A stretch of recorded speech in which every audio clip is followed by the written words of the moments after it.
Okay, so let's talk about dissection planes. So in human cadaver dissection, and we do this digitally too by X-ray and CT and MRI, that kind of thing, we have to open the body up in various ways so we can see what we need to see inside.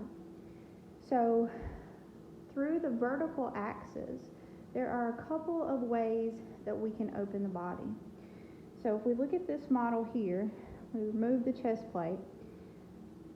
If we create a vertical cut that separates us into an anterior piece and a posterior piece, we call this a frontal or coronal plane, because basically you've got a front half and a back half remaining. So an anterior piece and a posterior piece equals frontal, also called a coronal plane.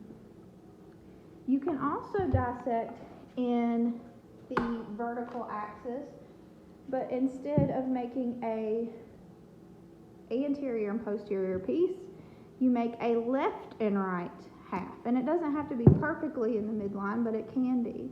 So if you look at this skull model here, when we cut through the midline, we make what's known as a sagittal cut. So we have a left or a right and a left half of something. Now if it's perfectly in the midline, like this one is, we would specify by saying that it's mid-sagittal. So it's perfectly down the midline of the body.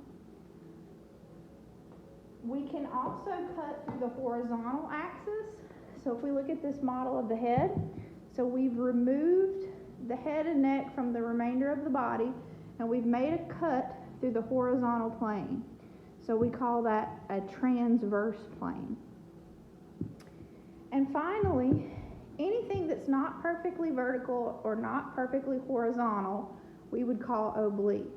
So this, where we've removed the superior portion of the head, constitutes an oblique plane. Also, if we look back at our muscle model here, if we remove the chest plate again, we can see there's an oblique plane that's been created here, as well as a transverse plane. So this one shows both a frontal, oblique, and transverse plane all within the same specimen.